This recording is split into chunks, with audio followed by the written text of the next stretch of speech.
Olá, bem-vindos a mais uma unidade, e nesta unidade nós vamos explorar a corrida espacial, que é um evento que ocorreu durante o que chamamos de Guerra Fria, em que as duas superpotências disputavam quem conquistaria primeiro o espaço, né? Ou mais especificamente, depois de um tempo, quem chegaria primeiro à Lua. Nessa corrida em que haviam outros objetivos, o que hoje se sabe que na verdade era a construção de foguetes que pudessem ser usados como mísseis intercontinentais, acabou se transformando também numa disputa tecnológica e midiática a respeito de então quem chegaria primeiro à Lua, né, e assim conquistaria esse nosso satélite nesse sentido. Essa corrida acabou criando várias inovações, algumas delas em que nós usamos até hoje. E é nesse espírito que nós vamos explorar essa época da história humana. Aqui é a frase de Neil Armstrong: um pequeno passo para um homem, mas um salto gigante para a humanidade. Sem dúvida, expressa o quão relevante foi essa conquista. A despeito de uma porção de manifestações, de protestos contrários, então a conquista da Lua ou a corrida espacial de uma maneira mais ampla, ela introduziu na vida mesmo destes que protestavam e das gerações seguintes uma série de inovações para algumas aplicações específicas e na vida cotidiana, que todos nós, ou que todas essas gerações seguintes acabaram utilizando e utilizam até hoje, né?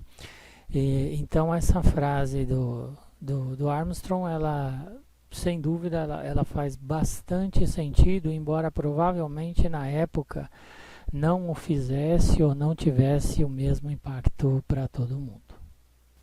A famosa foto do astronauta, no caso aqui é o Neil Armstrong, sendo fotografado pelo Buzz Aldrin, que é o primeiro homem então a pisar na Lua e acabou tornando essa uma das fotos históricas dessa missão. I believe that this nation should commit itself to achieving the goal before this decade is out of landing a man on the moon and returning him safely to the earth. No single space project in this period will be more impressive to mankind or more important for the long-range exploration of space, and none will be so difficult or expensive to accomplish. But why, some say, the moon? Why choose this as our goal? And they may well ask, why climb the highest mountain? Why, 35 years ago, fly the Atlantic? Why does Rice play Texas? We choose to go to the moon. We choose to go to the moon in this decade and do the other things, not because they are easy, but because they are hard. Because that goal will serve to organize and measure the best of our energies and skills. Because that challenge is one that we're willing to accept, one we are unwilling to postpone, and one we intend to win, and the others too.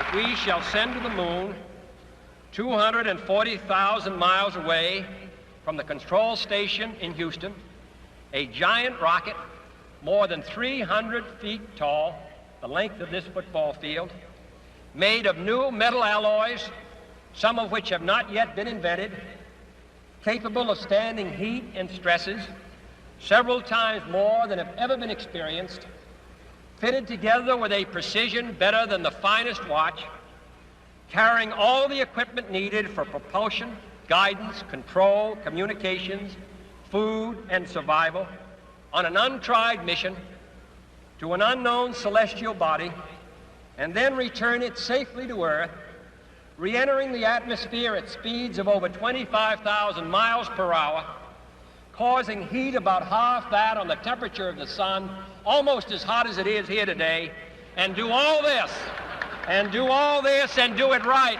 and do it first before this decade is out, then we must be bold.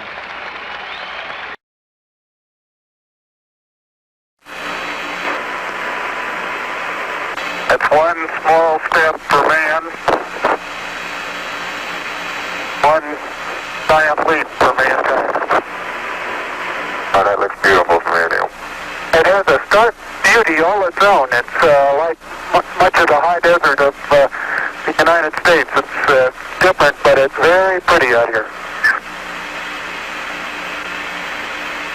Every precious minute of their 2.5 hours on the surface was programmed. Rock and soil samples were to be collected, photographs taken, experiments set up to catch unfiltered particles from the sun, to record moonquakes, to measure precisely by laser beam reflection the exact distance between moon and Earth.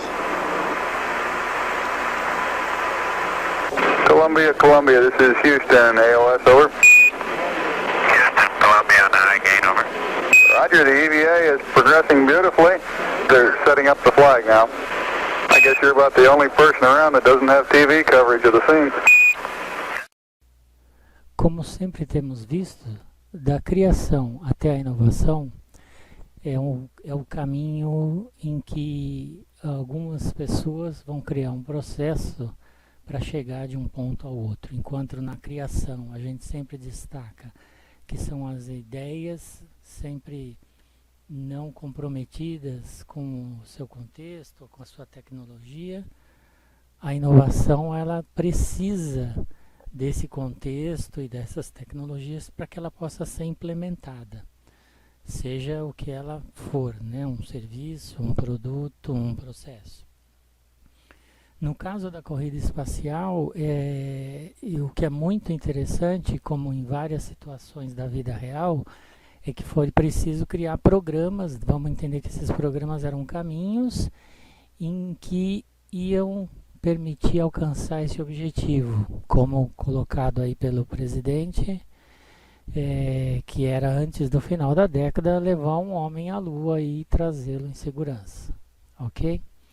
Então foi preciso aprender muitas coisas, não se sabia de nada, não se sabia como é que era essa atmosfera, que a Lua tem 1/6 da gravidade da Terra, não tem vento, não tem atmosfera. Então foi preciso aprender. E o mais curioso é que precisava saber o que eu preciso aprender. Então, às vezes essa é uma das perguntas mais relevantes que nós precisamos fazer. O que é que eu preciso saber? Né? Então, antes de eu querer fazer as perguntas ou querer assim aprender, né? Eu vou ter que perguntar. E na vida muitas vezes é isso, principalmente se é algo que é criação, que não existe, que é novo. Então ninguém pensou. Se ninguém pensou, normalmente ninguém nem sabe o que é que você tem que aprender. E aí você vai ter que buscar esses caminhos e muitas vezes errar, ok? Um exemplo é Apolo 1. Se você der uma olhada em qualquer vídeo histórico da corrida espacial e do programa Apolo, você vai ver que a Apolo 1 ela teve um acidente em terra no módulo de comando, que estavam os 3 astronautas, e ele se incendiou. E ninguém havia pensado que precisaria abrir a porta rapidamente. Era um monte de trancas e parafusos, e o que aconteceu foi que os 3 morreram queimados e o módulo de comando ficou absolutamente destruído, ok? E aí o que aconteceu? Da Apolo 2 até Apolo 7, todas as missões foram por controle remoto. Não foram tripuladas. Então os astronautas treinaram, mas eles, por uma questão de segurança, acharam por bem realizar todas as demais missões até quando é retomada na Apolo 8, que todas essas missões sejam feitas de forma por controle remoto. bem interessante. Vamos lembrar que, na verdade, a corrida espacial começa um pouco antes de 69, embora esse seja um dos mais relevantes marcos na história espacial, mas a gente tem que lembrar que ele começa lá em 4 de outubro de 1957, quando os russos lançam o primeiro satélite artificial, que é o Sputnik, que a gente escuta tanto falar, né? E que não fazia mais nada do que emitir um bipzinho de rádio, ok? Então a finalidade era de poder lançá-lo,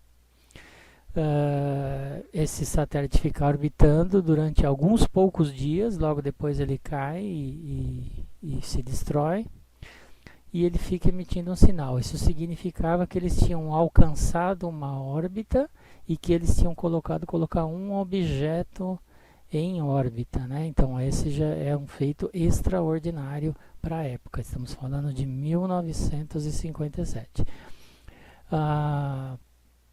Algum tempo depois, eles vão colocar o primeiro homem em órbita, que é o conhecido Yuri Gagarin, né?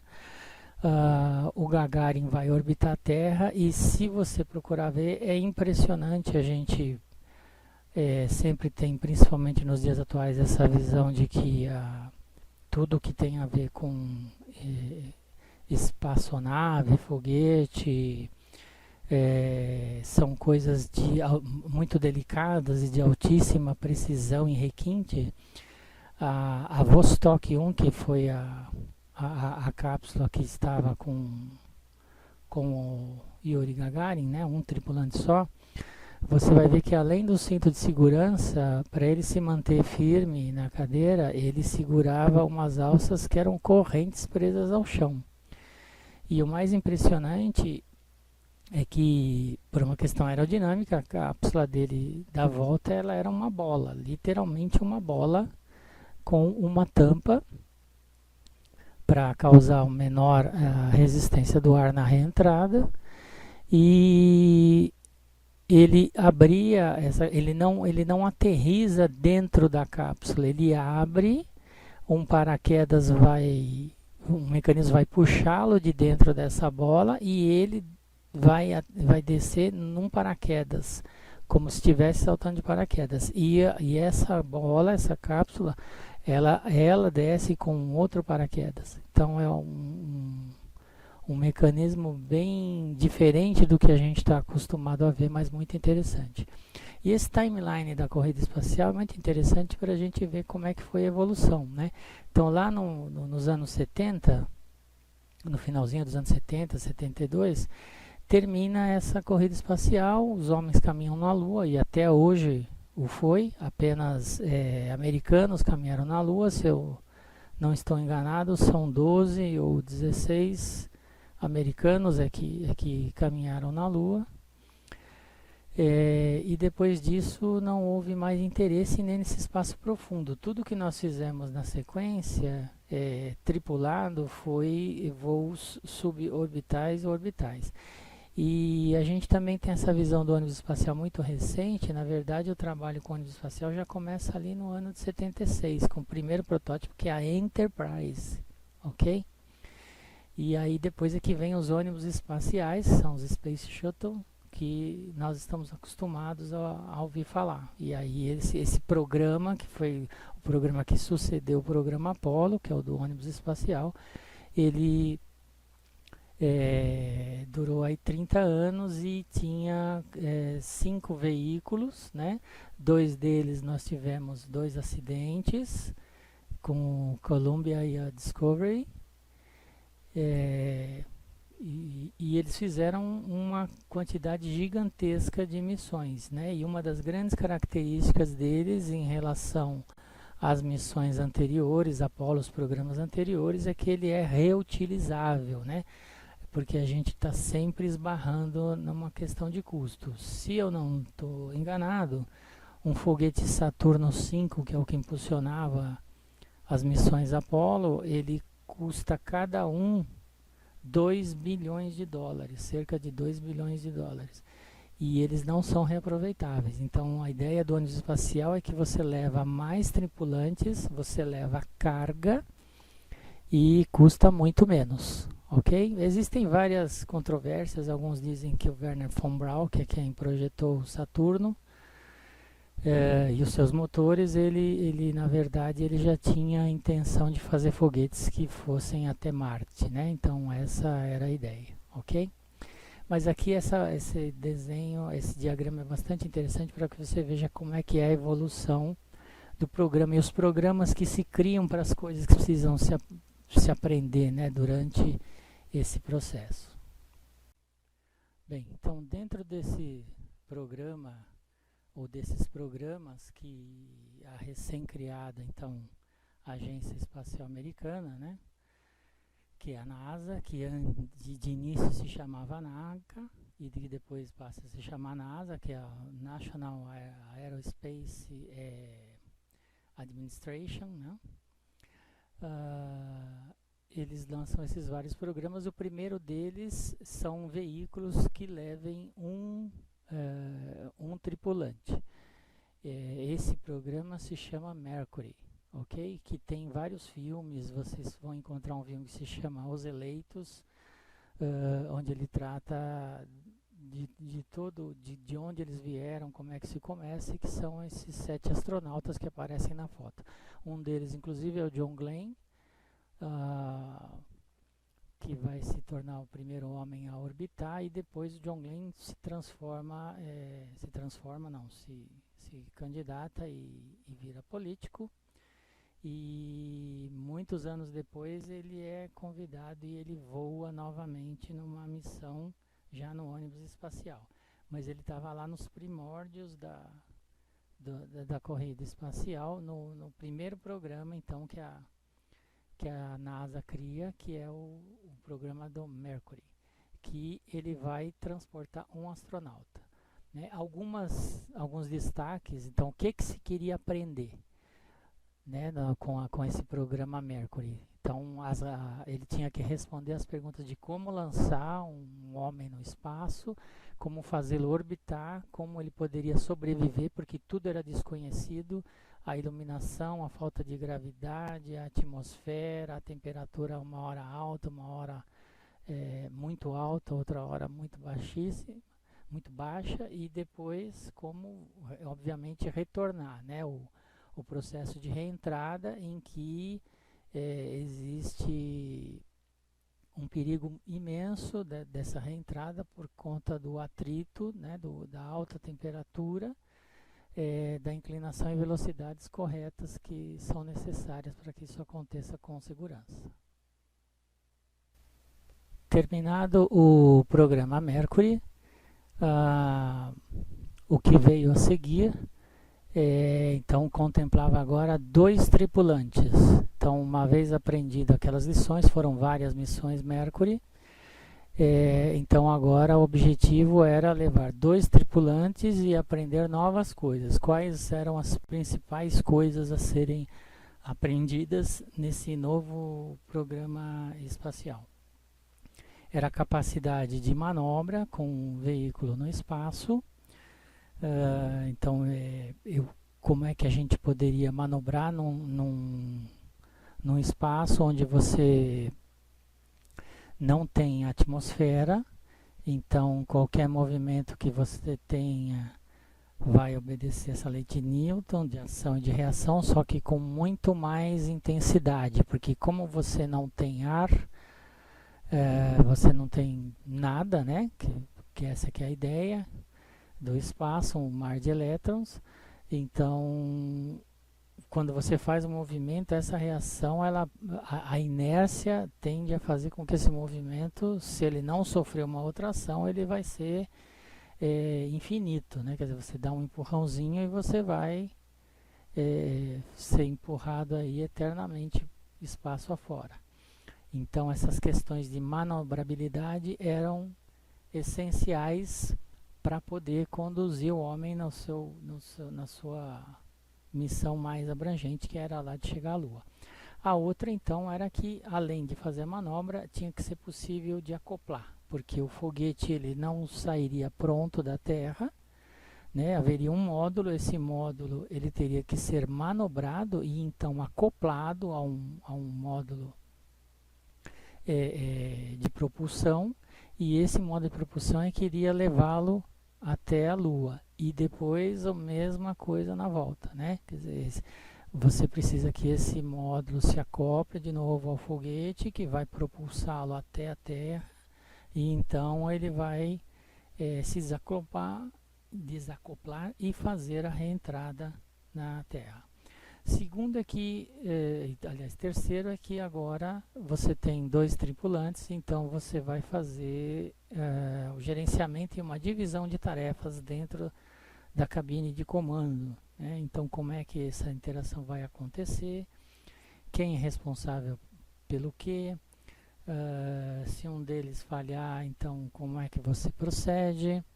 Você tem que ter agora então um sistema de suporte à vida para 2 tripulantes e não mais para 1. Então todas essas coisas precisam ser aprendidas e estudadas. E a Gemini 2 também vai se preocupar com uma outra situação, que é da atividade extraveicular. Porque na missão mais longa pode ser que em um dado momento seja necessário realizar alguma operação fora do veículo que os está transportando. Então eu preciso ter um traje especial para fazer isso, eu preciso ter uma preparação, eu preciso ter as ferramentas necessárias, eu preciso ter um mecanismo de segurança para que eu não fique solto no espaço, porque se eu me desprender do veículo, depois não consigo mais voltar, e assim por diante. Então esses foram alguns dos principais desafios que o programa Gemini buscou responder, e que foi o aprendizado para os astronautas e etc. É claro que além disso tudo que a gente está falando e pensando aqui nos astronautas e no veículo em si, um monte de coisas eu não estou mostrando aqui, mas obviamente deve ficar subentendido que são as questões em terra. Então tudo que tinha que ser medido, quer dizer, o que eu preciso monitorar na cápsula daqui da Terra, o que eu preciso ter para me comunicar, por exemplo, né? Lembrando que eles estão em órbita, então eles não ficavam sempre em linha direta com Houston, que era o centro de comando. Então naquela época a gente não tinha satélite. Então foram necessários também distribuir ao longo da órbita deles, só que aqui na Terra, alguns parceiros pelo mundo que fizessem a retransmissão da comunicação. E aonde isso não era possível e tinha mar, oceano, então os americanos colocaram navios que ficavam captando e retransmitindo o sinal. Então todas essas coisas em terra, né, quais são aqueles módulos de comando que a gente vê na sala de controle, né, da missão, tudo aquilo teve que ser inventado, criado, desenvolvido e implementado, né, inovado nesse sentido, okay? Porque não existia. Quer dizer, eu também não tinha os mecanismos de controle, tudo isso teve que ser criado também. Esse aqui é o Saturno V, é o foguete que compõe a missão Apollo. Como vocês podem ver, ele tem 5 motores, o famoso motor F1, que foi desenvolvido pelo próprio Von Braun, e até hoje esse continua sendo o maior foguete já construído, ok? Mais caro. Vocês vão ver num outro slide que ele, além, é claro, tem muitos instrumentos, ele tem 3 estágios. Isso também é uma coisa interessante, foi um aprendizado, seria uma coisa inteligente você construir um tipo de foguete em que, na medida em que ele exaurisse o combustível de um certo tanque, essa parte fosse ejetada. Isso tornaria o veículo mais leve para ser para ter a propulsão pelo foguete seguinte, né, pelo estágio seguinte.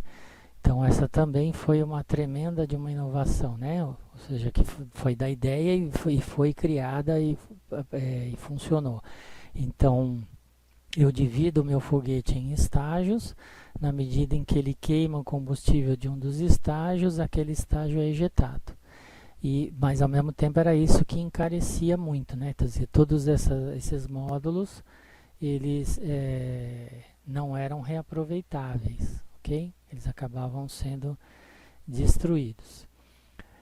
Então, foguete, no sentido de, quer dizer, todos os seus materiais, os tanques, os componentes e os propulsores, ou seja, os motores, famosos motores F1, todos eles acabavam ficando perdidos aí no mar. O que é muito interessante é que há uma ideia geral de que, por exemplo, esse tipo de motor ele foi único, foi construído e que na verdade não existe, né? Se diz que não existe um manual que nos diga como construir esses motores F1 que ficam aqui embaixo do foguete. O Saturno V, então, como a gente pode ver nesse diagrama, ele precisava de que houvesse aqui os vários compartimentos para os tanques, né, e os foguetes de cada um dos 3 estágios, depois do módulo de controle e o módulo de comando. E esses módulos tiveram que ser todos também desenvolvidos. Diferente dos programas anteriores, do Mercury e do Gemini, como esse tinha a intenção de chegar na Lua, então ele tinha que primeiro, né, transportar o módulo que iria fazer a aterrissagem na Lua. Então, né, tinha que se criar esse espaço, se permitir manobrar, acoplar nesse módulo. Esse módulo tinha que ser capaz de pousar na Lua, que não tem atmosfera. Teria que ser manobrável, teria que ser muito leve e posteriormente ele teria que decolar da Lua.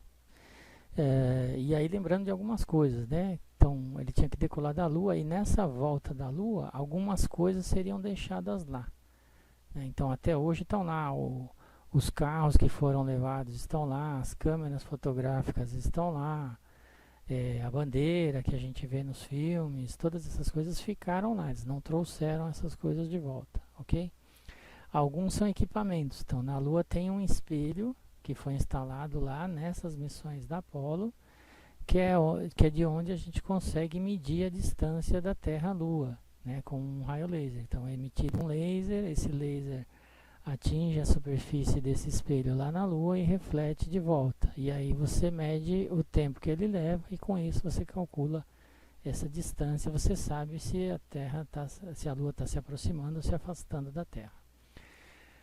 E ao mesmo tempo que eles deixaram algumas coisas, eles trouxeram né, partes do solo, pedras da Lua, esse tipo de coisa também teve que vir nesse módulo. Então esse módulo teve que servir como o habitat deles por algumas horas na superfície lunar, depois teve que ser possível decolar, né? E tinha basicamente uma única chance, ele tinha que dar certo essa decolagem, esse módulo seria propulsionado de volta ao espaço.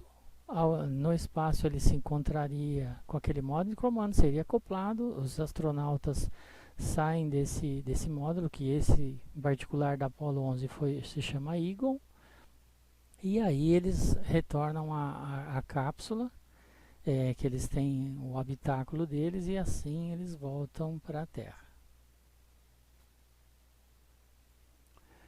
Bom, alguns dos legados que a Apollo deixa para nós, na verdade, principalmente a Apollo, é claro, mas na verdade todo o programa espacial, né? Então tem muitas coisas interessantes, as ferramentas sem fio, a capacidade de construir um foguete, ou que seja um míssil com combustível líquido, de você manobrar esse veículo, de você conseguir navegar com esse veículo, e principalmente nesse veículo você ter suporte à vida, né? E assim você conseguir entender nesse espaço sideral como é que são essas características da sobrevivência, onde não existe gravidade, onde você fica exposto à radiação, ok? Então, ao contrário até do que muitos pensam, apesar de a gente ter uma permanente presença do homem hoje no espaço, na estação espacial, Você vê que periodicamente eles têm que trocar, por quê? Porque mesmo com todas as proteções, ainda a radiação é muito grande e você acaba podendo ter consequências irreversíveis para o ser humano. Então isso tem melhorado, né? Mas você tem que se preocupar com isso, né? A questão da falta da gravidade cria alterações na musculatura e com isso no esqueleto humano. Então você não tem gravidade, aí quando você volta para a Terra você tem uma gravidade imensa, então você se sente frágil, né? Então existe uma readaptação. Então todas essas coisas elas são aprendidas e isso vai nos permitindo criar novas coisas em cima desse aprendizado. Aqui bem bacana, vocês veem todos as insígnias, né? Em forma de PET de todas as missões do programa Apollo. Você vê que são muitas, se eu não estou enganado são 16 no total. A gente vê aqui como um legado, né? As coisas que foram criadas. Então veículos, ok? Esse veículo lunar que a gente vê na foto, e se vocês procurarem vão achar alguns vídeos, vocês vão ver que a roda dele ela é só um emaranhado, né? Entrelaçado, que podia ser dobrado e depois expandido para ser usado na Lua. Por quê? Você não ia ter aqui alguma coisa que você precisasse levar como câmara de ar, pneus de borracha extremamente pesado. Então você tinha alguma coisa que era suficientemente resistente, tinha alguma capacidade de tração, mas que não havia essa preocupação com furar, com nada disso. Então você vai ver que ele é todo de arame. Esse modelo de pneu, existem várias pesquisas hoje para que eles equipem automóveis, né, com várias vantagens. Uma redução de peso, porque um pneu cheio de ar, o ar tem obviamente a sua massa e o seu peso. Ele, além de ser pesado, tem todas as questões que a gente conhece, né, a respeito de falhas que podem acontecer e etc. Então, muito interessante as inovações que esses veículos, eles eram movidos a bateria. Então você vê que lá mesmo nos anos 60, então vários dispositivos que bateria com ótima capacidade e desempenho tiveram que ser desenvolvidos para equipar todas essas máquinas, né? Que eles utilizavam. Então uma porção de coisas eram alimentadas por baterias. E essas baterias foram todas aperfeiçoadas e melhoradas para esse programa.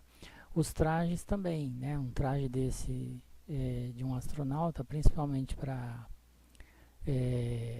situações como essa, né? De caminhar na Lua, operações extraveiculares, ele custa da ordem de vários milhões de dólares, né? Ele tem que ter um sistema de refrigeração, de pressurização, de controle de temperatura, uma infinidade de tecnologias para você poder dar o suporte à vida, né? E ao mesmo tempo em que tem que ser possível do astronauta, né? Ou do cosmonauta realizar alguma operação com esse traje.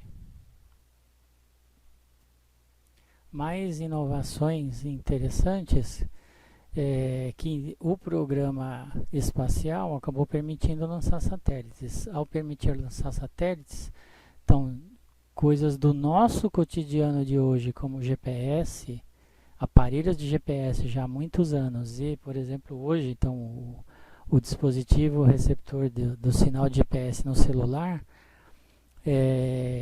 só são possíveis graças ao programa espacial. Então, hoje, na nossa área de TI, por exemplo, essas operações que a gente faz, vários softwares, né, aplicações que a gente tem e que a gente diz que são georreferenciadas, né? Como, por exemplo, dentro dessa situação nossa da pandemia, eu consigo monitorar as pessoas através do sinal do celular. É claro que nesse caso a triangulação das antenas das estações rádio-base celulares foram suficientes, mas num contexto mais abrangente, em que nem todo lugar você tem celular e nem sempre você pode depender só desse sinal, nós temos os satélites GPS, né? Hoje nós temos basicamente 3 conjuntos de satélites para geoposicionamento, que são o GPS que os americanos lançaram, é o GLONASS, é russo, e um outro sistema de satélites também da China. Cada um desses satélites, por exemplo, os dos americanos são 24 satélites orbitando a Terra. Todos eles têm cada um 2 relógios atômicos, porque é preciso contar o tempo com altíssima precisão. Que esse sinal desse relógio é transmitido para a Terra, como vocês podem ver nesse slide, e o seu receptor vai captar esse sinal que ele tem uma hora. Ele sabe a posição do satélite no céu, isso está no seu receptor, no software do seu receptor, e com isso ele olha a hora em que ele está recebendo o sinal e a hora que o satélite mandou esse sinal. E aí é muito curioso, porque aqui nós vamos utilizar um outro conhecimento científico que foi uma ideia e se transformou numa inovação, que é a teoria da relatividade. Se a gente não tivesse a teoria da relatividade, a gente não conseguiria fazer essa continha para saber corretamente a nossa posição. Por quê? Porque essa transmissão desse sinal, ela ocorre na velocidade da luz. E como é muito rápida, eu preciso ajustar o tempo. O tempo não passa de maneira igual. Então, existe um conceito, existe uma fórmula que se chama transformada de Lorentz, que é usada na teoria da relatividade, e ela é usada para calcular essa diferença. Bom, o geoposicionamento é feito da seguinte forma, né? Para ter uma posição 3D, eu preciso de 4 referências. Então, para que a gente possa saber a nossa posição aqui na Terra, eu preciso de 3 satélites no mínimo, e mais a própria Terra, ela é uma das referências. Aí eu consigo calcular a minha posição aqui na superfície do planeta, ok? Obviamente, quanto melhor esse sinal, mais precisão ele terá, tá? Mas então, lembrando, tudo isso foi possível, nesse caso do GPS, graças à teoria da relatividade e à exploração espacial. Outras inovações interessantes são do ponto de vista alimentar, né? Então, obviamente, os astronautas precisam se alimentar, né? Beber e se alimentar, além de realizar suas necessidades fisiológicas, e tudo isso teve que ser criado, inventado e adaptado, né? Uma das coisas que se faz com frequência, que é base, é que para reduzir peso e espaço, o que acontece? Todos esses alimentos, eles são, em geral, desidratados, extremamente embalados, e uma vez no espaço, então antes de se alimentar, os astronautas possuem lá um aparelho em que eles realizam a hidratação desse alimento. E aí esse alimento é preparado para que eles possam consumir, né? Vamos lembrar que hoje, então, se a gente tem a presença do homem permanentemente no espaço, na estação espacial, então periodicamente tem que se levar alimentos para a estação espacial, ok? Existe aí uma estimativa que se você ratear os custos, né, o custo de você ter que mandar um foguete com alimento lá para cima seria como que um hambúrguer custaria, para consumir um hambúrguer lá no espaço, custa $10 mil, ok? É bastante caro, mas a gente tem que entender que isso é uma situação em particular, né? Não estamos falando de uma coisa generalizada, em função de todos os outros aspectos que ao estar no espaço você vai pesquisar e desenvolver. Bom, nos dias atuais, né, e já lá desde os anos 70, quando termina o projeto Apollo, uma das metas que se tem em continuar na pesquisa espacial deixou de ser ir à Lua, né, não havia mais um propósito em ir à Lua, porque já se sabia tudo que se precisava da Lua em particular, e é muito caro para você mandar alguém para lá. Então, né, isso é para a gente prestar muita atenção. Então, do aspecto da ideia é sensacional, mas do ponto de vista de inovação, em que eu tenho que tornar isto viável, a viagem para lá, a troco de não descobrir mais nada de novo, ela é muito dispendiosa, tá? Então, vocês vão ver aqui nessa ilustração que né, como a gente comentou, o Saturno 5 continua sendo o maior foguete já construído. Existem esse outro foguete aqui que aparece aí ao lado, maior, mas que ainda não foi construído. E a gente sabe recentemente que tem várias pesquisas de empresas privadas, né? Então, tem empresas privadas, uma delas é a do Elon Musk, a outra é do Jeff Bezos, cada um tentando explorar o espaço de uma maneira. Um para fazer turismo, o outro pensando em levar o homem para Marte, e nesse caso... a ideia é que você tenha foguetes reutilizáveis, né? Foguetes simples, mas que sejam reutilizáveis e que eles voltem e aterrissem no seu ponto de origem no outro mercado, né? O que já foi conseguido com considerável sucesso. Então essa pesquisa continua e hoje então são outros desafios do que precisamos aprender a fazer. Como já comentamos, então na sequência do programa Apollo veio o programa do Space Shuttle americano, que é o que a gente conhece como ônibus espacial, né? Acaba recebendo esse nome porque ele tem uma enorme capacidade de carga. Eu consigo levar, se eu não me engano, 7 ou mais tripulantes numa missão. E além disso, o aparelho ele é reutilizável, né? Quer dizer, ele é enviado à órbita ou à subórbita como um foguete, e ele depois volta como literalmente um avião, ok? É evidente que, né, isso, como eu disse a vocês, isso começa logo depois que termina o programa Apollo, então é ali nos anos de 76, 77, que ainda também é o período da Guerra Fria, então essa disputa continua. A Rússia vai criar a sua ideia do ônibus espacial também, chamada de Buran. Como eles estão muito atrás, eles acabam copiando o mesmo modelo, por isso que você olha para o Buran, você acha que é o mesmo ônibus espacial americano, mas não é. Ok? E aqui, da mesma maneira que o Space Shuttle era testado, né, nos seus primeiros testes, em cima de um Boeing 747, aqui ele é testado no maior avião de carga do mundo, né, ou pelo menos foi durante muito tempo o maior avião de carga do mundo, que é o Antonov 225.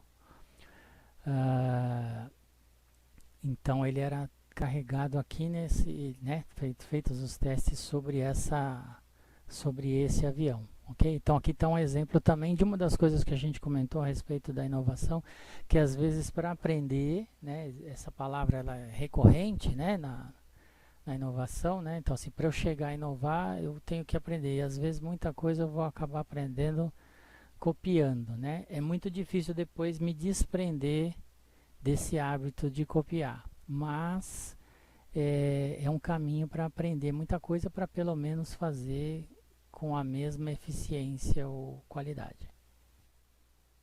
Aqui bem interessante, aqui são fotos do Space Shuttle, né?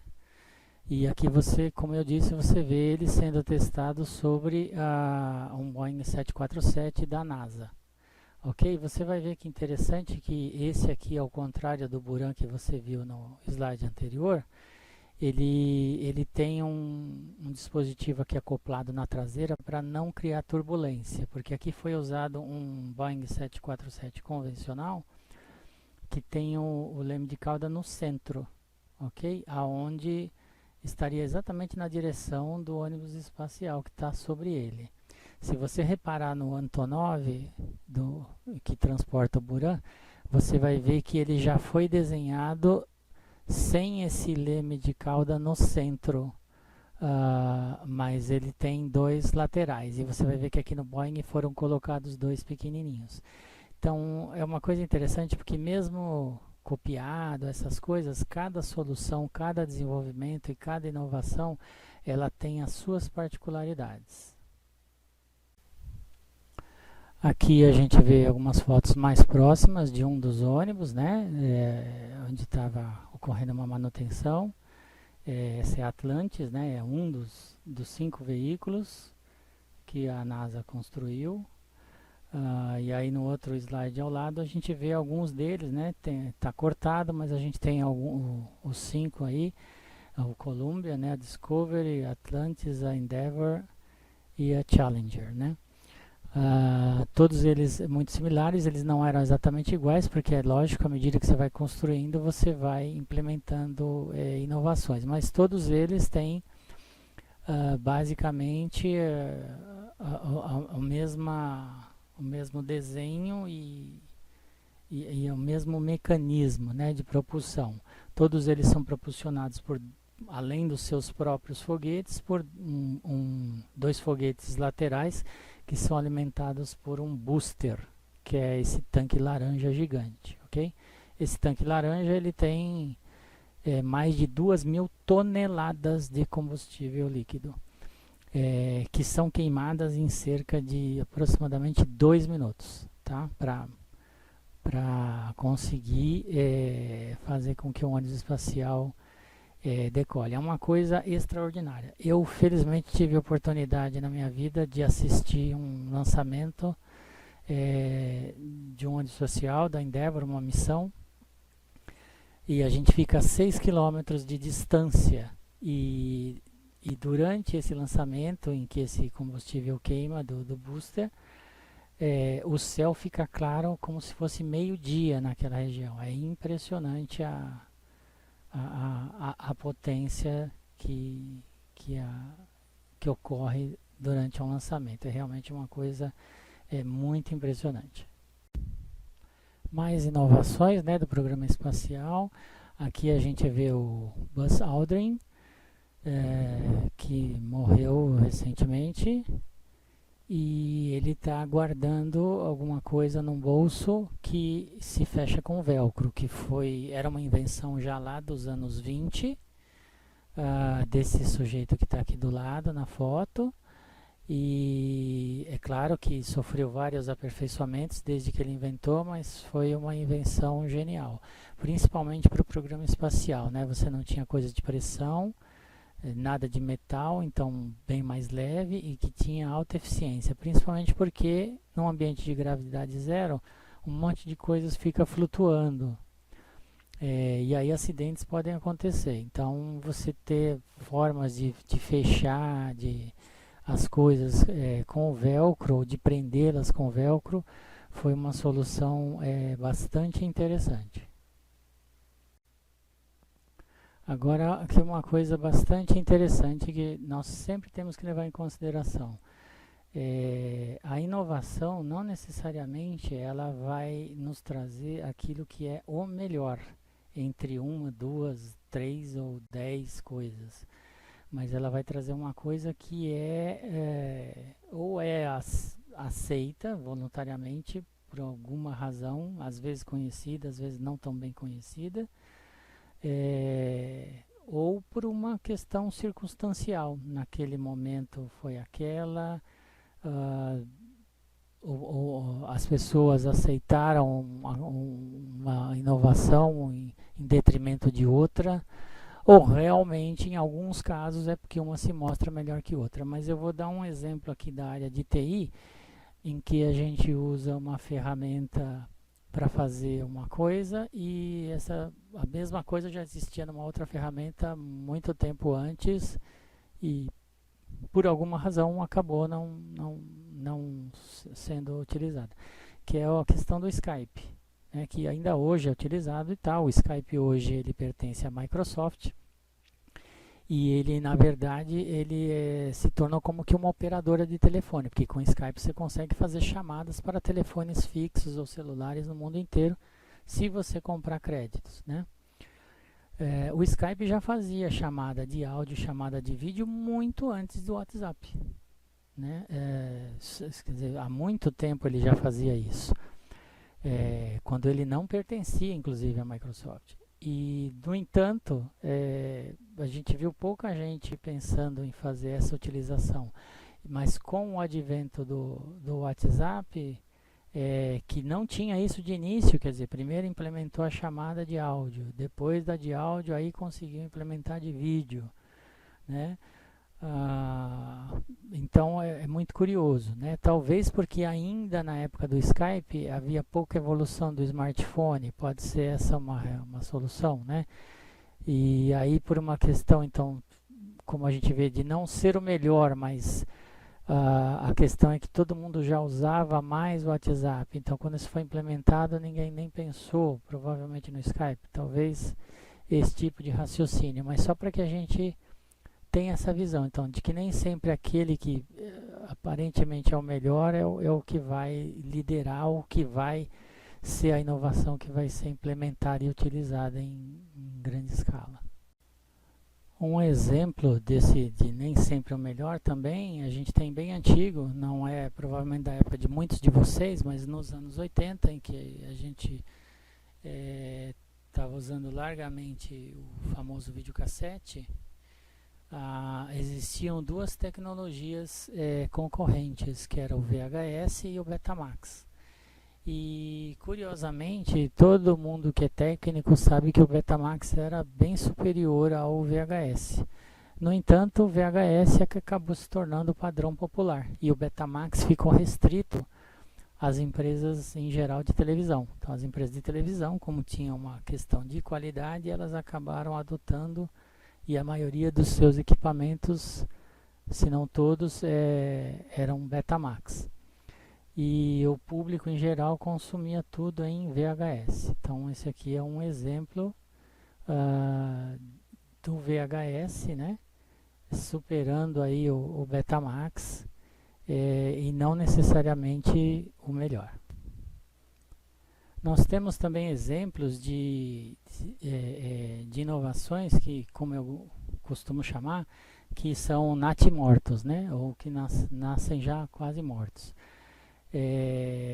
Com o advento do CD, né, surgido ali também no começo dos anos 80, de forma comercial, né? Essa tecnologia de gravar então numa mídia ótica, ela podia ser feita então numa mídia que fosse pequena ou que fosse maior, né? Mais ou menos simples de entender isso. E aí ficou muito essa questão do CD para áudio, e se tinha a intenção de se gravar vídeo também nessa mídia, porque se gravava vídeo, se gravava áudio, porque eu não poderia gravar vídeo. Só que vídeo, como a gente sabe, ocupa muito mais espaço. Então precisava de um disco maior. E aí surgiu o Laserdisc, os LDs. Então a gente tinha os CDs e tinha os LDs. Os LDs, eles tinham o tamanho do que a gente chama de LP antigo, de vinil. Então era mais ou menos o mesmo tamanho. E eram as mídias que seriam usadas para gravar vídeo. E isso era mais ou menos razoável de aceitar. O vídeo é maior, então eu vou ter um disco maior. E aí é esse disco gigante que vocês estão vendo aí, do tamanho do que a gente chamaria de um LP. E você tinha os Laserdisc Players, né? Em que você podia reproduzir. Eu tive a oportunidade de conhecer várias séries de documentários, inclusive, que eram gravados em Laserdisc. Você ainda vai achar alguns aí em algumas lojas de antiquário e tal. Você é capaz de encontrar alguns Laserdisc. Mas ele teve um tempo de vida muito curto, porque a tecnologia de compressão de dados ela evoluiu tanto e tão rapidamente que foi possível armazenar os vídeos em CDs, né? E isso acabou matando o Laserdisc, pelo disco ser caro, pelo tamanho dele, por ser desconfortável o seu tamanho, né? E obviamente os dispositivos também eram caros. E como tinha pouca utilização, acabou continuando caro, e esse preço acabou tornando ele proibitivo. E acabou sumindo do mercado, foi engolido aí. Então teve um tempo de vida muito curto. E finalmente aqui a gente vê um resumo dessa evolução, por exemplo, do disco, né? Ou da mídia para gravar áudio, ok? Só para a gente ter uma noção do quanto essa mudança é profunda. É claro que aí em mais de 100 anos, né, estamos falando, mas você imagina que esse primeiro dispositivo que a gente vê lá atrás, que não é um disco, né, que é tocado, é um fonógrafo de cilindro. Esses cilindros, eles eram de cera. Então, aquilo que a gente conhece no disco de vinil, as ranhuras, essas ranhuras eram na cera e a agulha ela vibrava na cera. Obviamente a cera tinha muito mais desgaste do que o vinil. E tinha uma outra coisa que era mais dramática ainda, que nos causa impressão quase que surreal, né? Se bem que acho que é mesmo surreal. Na época dos cilindros de cera, a gravação dos cilindros com as músicas, ela era feita uma por uma. Não tinha dispositivos que copiavam. Então, por exemplo, a música de um determinado cantor, ele tinha que gravar, se ele quisesse que fosse vendido 100 discos, ele tinha que cantar a música 100 vezes e gravar 100 cilindros de cera. Dá para você imaginar como isso era desgastante e a gente quase que não consegue imaginar, né, uma coisa desse tipo, ok? Passando aí por vários dispositivos, o disco de vinil que durou muitos anos, que eram discos prensados. Aí nós tivemos algumas iniciativas de discos magneto-óticos que misturavam parte magnética com parte ótica. Os MDs da Sony são exemplos disso. As fitas cassete, então a gravação em cassete. A fita sempre, apesar de ser muito prática, pequena, e depois também para o videocassete, ela sempre tem um inconveniente de ser sequencial. A grande característica desagradável, o inconveniente da fita é o fato dela ser sequencial. Você tem que rebobinar a fita, né? Prática comum quando a gente tinha as locadoras de vídeo, né, que usavam fitas VHS. E aí nós evoluímos então pro CD, pro videodisco, depois veio o DVD, né, o DVD que é o acrônimo de Digital Versatile Disc, né, que não é exatamente como muitos pensam que é Digital Video Disc, embora se venda hoje assim, mas é Digital Versatile Disc, que era a ideia que fosse um disco versátil. Ele veio aí, né, para inclusive matar o CD, né, e aí os DVDs acabaram assumindo o papel de armazenar, né, qualquer tipo de mídia, né, e qualquer tipo de mídia mesmo, né, quer dizer, o DVD ele armazena para nós arquivos de vídeo, de áudio, de imagem, de texto, de imagem, o que for necessário. E na verdade, mais modernamente, a gente usa pouco hoje o CD ou DVD, a gente usa os famosos pendrive, então nós fomos para uma categoria de discos eletrônicos, ainda menores, e mais modernamente, graças à conexão e à disponibilidade de rede, de internet, a gente vai para aquilo que a gente chama de Cloud Music. Então, na verdade, a mídia, ou o que eu quero, nem fica mais no meu dispositivo numa mídia. Ela está, como a gente gosta de chamar, na nuvem.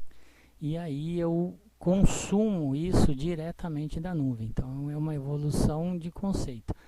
A gente partiu aqui de coisas que são produtos para serviços, né? Então eu não consumo mais um produto, eu consumo um serviço. Eu pago lá uma taxa no Spotify e tenho acesso a uma porção de trilhas sonoras. Bom, finalmente, então, que é o objetivo desse módulo, é que nós percebamos essa diferença e essa importância. Eu preciso ter essa capacidade da criatividade, desenvolvê-la, eu ou quem trabalha fazendo isso, ou quem eu então aloco para realizar isso, em que se fomente uma infinidade de respostas a um problema. Eu preciso ter muito claro esse problema, porque se esse problema não ficar muito claro para mim, eu vou acabar tendo ideias que não serão capazes de resolver esse problema, ok? É claro que algumas coisas na história, com certeza foram criadas quase que por acaso, mas felizmente houve a felicidade de ocorrer uma observação atenta àquilo que estava diante de quem estava observando, em que ele enxergou alguma aplicação para aquilo, e aí transformou numa inovação, ok? Foi o caso da penicilina, por exemplo. Como você sabe na história, o cientista estava pesquisando, ele tinha sempre os mesmos resultados, ele deixou, se eu não me engano, no laboratório no final de semana, ele percebeu que quando ele chegou dias depois, foi olhar, tinha um ovo, mas ele teve o cuidado de observar o que era aquilo, e aí ele viu ali que tinha ali uma coisa extremamente revolucionária, e aí daí surge a penicilina. Então o post-it, né, todo mundo comenta, também teve uma invenção meio que por acaso, quer dizer, uma cola, mas que não cola, né, não gruda, mas acabou aparecendo uma utilidade para ela. Então isso também acontece, mas isso é o acaso, né? Numa organização, você normalmente tem um objetivo proposto, então você tem que tentar trabalhar isso de uma maneira sistemática, ok?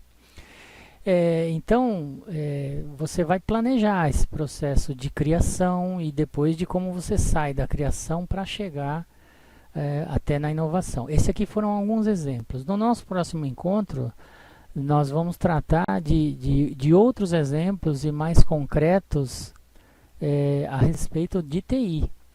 E vamos demonstrar essa abordagem do planejamento, do replanejamento, da revisão, da implementação dentro de uma corporação. Como é que isso acontece de uma maneira mais sistemática, tá? Mas algumas perguntas, né, que a gente tem que fazer e que aí serve para que vocês consolidem isso que nós estudamos juntos hoje,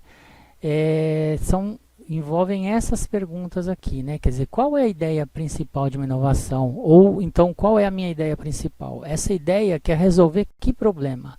Né? Então, na verdade, eu normalmente vou pensar em algum problema e qual é a ideia. Esse é o cerne da questão, ok? Então, apesar de eu poder ter várias respostas, eu sempre tenho que estar focado em tentar encontrar isso, né? Qual é essa ideia que responde à solução desse problema, ok? Para que passe para a inovação, é isso, né? Que é aquela coisa de gerar valor. Qual é o valor que essa ideia vai ser percebida pelo consumidor? Então, quer dizer, o consumidor vai perceber. Então, voltamos sempre naquele exemplo do Newton e daquela pesquisa toda do Randy Writing, que é você escrever como a gente escreve texto manuscrito no dispositivo, ele reconhecer e transformar em caractere. No geral, as pessoas não assimilaram bem isso. Então, o valor dessa ideia, embora ela seja extremamente inteligente, interessante, sofisticada, ela não é muito aceita na operacionalização, na utilização pelos consumidores, ok? Como é que eu vou colocar isso no mercado? Eu vou me associar com alguém grande, eu vou pegar carona num outro produto, como é que eu vou colocar isso no mercado? Eu vou distribuir numa loja online, eu vou ter que fazer campanhas pontuais em supermercado, Então, quais são as minhas ações de marketing para fazer isso?